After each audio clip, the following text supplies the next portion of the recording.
नमस्कार। प्रभात खबर में आप सभी का स्वागत है। फिलहाल नवरात्रि चल रही है और नवरात्रि का 9 दिन माँ दुर्गा जगदम्बे को समर्पित है। आज हमारे साथ मौजूद हैं ज्योतिषाचार्य अम्बरीश मिश्र जी। आज हम इनसे जानेंगे कि नवरात्रि के 9 दिन में माँ दुर्गा की कैसे पूजा करनी चाहिए, किस दिन किस माँ की पूजा करनी चाहिए और किस तरह की सावधानियाँ इस दौरान रखनी चाहिए ताकि माँ दुर्गा की कृपा हमारे ऊपर बनी रहे। जय माता दी, जय सीताराम। आपने बड़ा अच्छा प्रश्न किया। बड़ा सौभाग्य होता है जब कोई ऐसा प्रश्न करता है कि कैसे पूजन करें। ये भी एक सौभाग्य की बात है कि माँ के बारे में जानने के लिए आप प्रेरित हो रहे हैं और लोगों को बताने का, वो भी प्रभात खबर जो पूरे संसार को एक सद्मार्ग की तरफ ले जा रहा है। प्रभात खबर ऐसा नहीं है, जो हमारे जीवन में उष्मा शक्ति बढ़ने वाला वो प्रभात खबर है। तो आप आए हैं, ये बड़ा अच्छा लग रहा है कि प्रभात खबर से इधर के प्रातः काल उठ के रघुनाथा और मात पिता गुर नावय माता, वही तो प्रभात है ये शुभ कार्य करना शुरू कर दे। आप अच्छा आए हैं, अच्छा प्रश्न किए हैं, बड़ा अच्छा लग रहा है। मैं आपके बारे में, माता जी के बारे में आपने चर्चा की, उस पर चर्चा करें।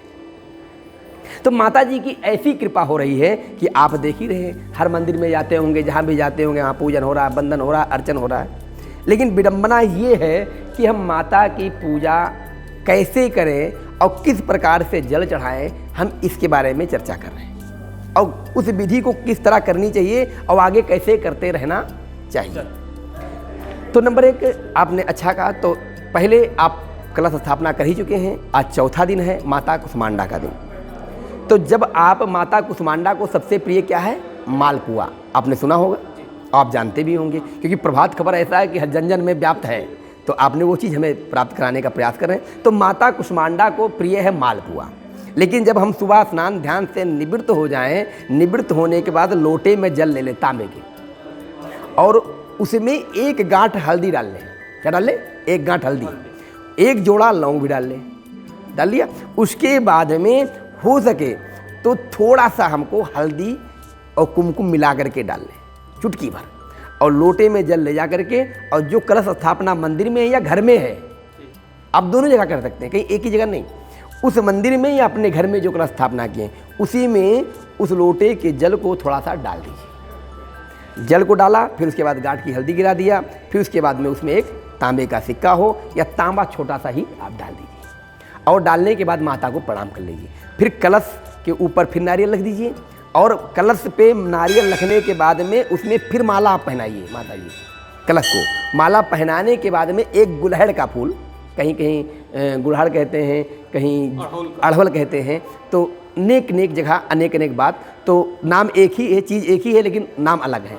तो वो आप एक सुंदर सा 11 पुष्प का एक माला बना लीजिए और वो माता जी के कलश में पहना दीजिए। माता जी की मूर्ति है तो वहाँ पर वही गुड़हल को आप माला बना करके, थोड़ा गेंदे का फूल और थोड़ा गुलाब का फूल, और माता जी को पूर्ण पहना दीजिए माले का। पहनाने के बाद में फिर बड़े प्रेम से जल का आचमन कराइए, और जल का आचमन कराने के बाद में तिलक लगाइए। और तिलक कैसा? गंधद्वाराम दुराधरताम नित्य पोष्टाम करीश्वरीम ईश्वरीम सर्वभूतानाम ताम होपे हवे त्रियम। हे माँ, हमारे मस्तक पे, हम आपके जैसे मस्तक पे हम कुमकुम में तिलक लगा रहे हैं, ऐसे हमारा जीवन सुखमय हो जाए, आप ऐसा आशीर्वाद दीजिए। और तिलक लगाने के बाद में बड़े प्रेम से माता जी को चुनरी ओढ़ा दीजिए, नारियल पे भी चुन्नी आप ओढ़ा दीजिए, और उसके बाद में धूप बत्ती ले लीजिए। एक चीज़ ध्यान रखना, मधु माता जी को बहुत प्रिय है। क्या प्रिय है? मधु। शहद कहीं कहते हैं, कहीं मधु कहते हैं, और अनेकानेक नाम, चीज़ एक ही है, शहद शुद्ध। आप माता जी को इस उंगली से, ध्यान रखिएगा, लेकर के और कलश के ऊपर 3 बार टीका कर दीजिए और माँ कुसमांडा का आप ध्यान कर लीजिए। आपके अंदर जो भाव है, किसी प्रकार का चिंता है, कोई दोष है, आप कहीं फंसे हैं मुसीबत में, किसी दुखी हैं, ये माता का जो नवरात्रि है ना, ये सारे दुखों को दूर करने वाली है। माँ आई है सिर्फ आपका कल्याण करने के लिए। और शहद का तिलक लगा दें और प्रणाम कर लीजिए। फिर उसके बाद धूप दिखाइए, दीप दिखाइए, कपूर में लौंग डाल दीजिए, और कपूर शुद्ध होना चाहिए। आजकल जो मार्केट के आए उसको मत लीजिएगा, शुद्ध आता जैसे छुओगे बढ़िया नंबर 1 का, उसको जला करके और माता कुसमांडा का ध्यान करते हुए कलश देवता को प्रणाम कर लीजिए। और फिर जल थोड़ा सा जो बचा हुआ लोटे में, वो जो नीचे बालू आप रखे हैं, जो उसमें जौ बोए हैं, उसमें डाल दीजिए।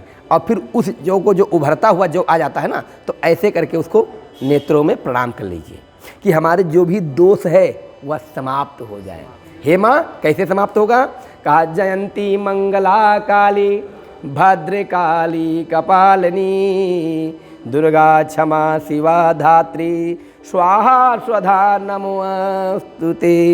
हे माँ, आप अनेक प्रकार के अनेक नामों से जानती हैं और जानी जाती हैं। इस बालक के सारे दुख को दूर करिए। आप प्रकृत हैं, आप मुझे जन्म देने वाली हैं, आप मेरी माँ हैं, माँ शेरा वाली है, क्योंकि आपकी जो सवारी है वो अष्टभुजाओं पे आपके सारी चीज़ हैं। और सवारी कौन है? सिंह की है। शेर पे सवार हो के आजा शेरा वाली। माँ, आप जब सिंह पर बैठती हो तो बड़े बड़े भी, कितने भी क्यों ना दुश्मन हो, भाग करके दूर चले जाते हैं और सारे अपने भक्त के दुख को दूर करके और उनका आप कल्याण कर देती हो। वो माँ शेरा वाली है, माँ कुष्मांडा है, और सारा दुख दूर करने वाली माँ कुष्मांडा है। पूजन करने के बाद, धूप करने, दीप करने के बाद में फिर प्रणाम करके दंडोत प्रणाम करना चाहिए। ऐसे नहीं क्योंकि घुटने को प्रणाम करते हैं, कभी कभी देखा होगा आपने, इस पर ध्यान दीजिए। लेट करके प्रणाम करना चाहिए और माँ को ऐसे प्रणाम करना चाहिए। फिर ऐसे प्रणाम करने के बाद में निवृत्ति, कान पकड़ निवेदन करना चाहिए। मंत्रहीनम क्रियाहीनम भक्तहीनम सुरेश्वरी यद पूजितम मया देव परपूर्ण तदस्मे तुमेहु माता च पिता तुमेव तुमेहु बंधु च सखा तुमेव तुमेहु विद्या द्रविणम तुमेव सर्वम मम देव देव। हे माँ, तुम जानो मुझे कुछ आता जाता नहीं। माँ आपकी सारी मनोकामना पूर्ण करेगी। अब महाराज आगे हम पूजन कैसे करें? थोड़ा सा इस पे नवरात्रि का महत्व क्या है जब, और व्रत का, तो इस पे। जय माता दी। बहुत अच्छा प्रश्न किया कि नवरात्र का महत्व क्या है। दिन कितने हैं? 9 दिन। 9 रात्रि कहा गया है, मतलब इसमें जागरण भी करना चाहिए, जागृति भी रहना चाहिए और नियम का पालन करना चाहिए। 9धा भक्ति कही गई है, और जब आपके अंदर भक्ति हो जाएगी तो नारायण आपके अंदर स्वयं विराजमान हो जाएंगे। भगत के बस में है भगवान। 9 कन्याओं का जब हम पूजन करते हैं, और कहते क्या कि श्लोक आया भागवत में, आपको बताना चाहूँगा कि भक्ति ज्ञान विरागाप्तु विवेको वर्धते महान माया मोह निरासस्य वैष्णव क्रियते कथम। ज्ञान में कहीं ना कहीं हमारे भी अभिमान हो सकता है, आपको भी अभिमान हो सकता है, वैराग्यता भी खंडित हो जाती है ना।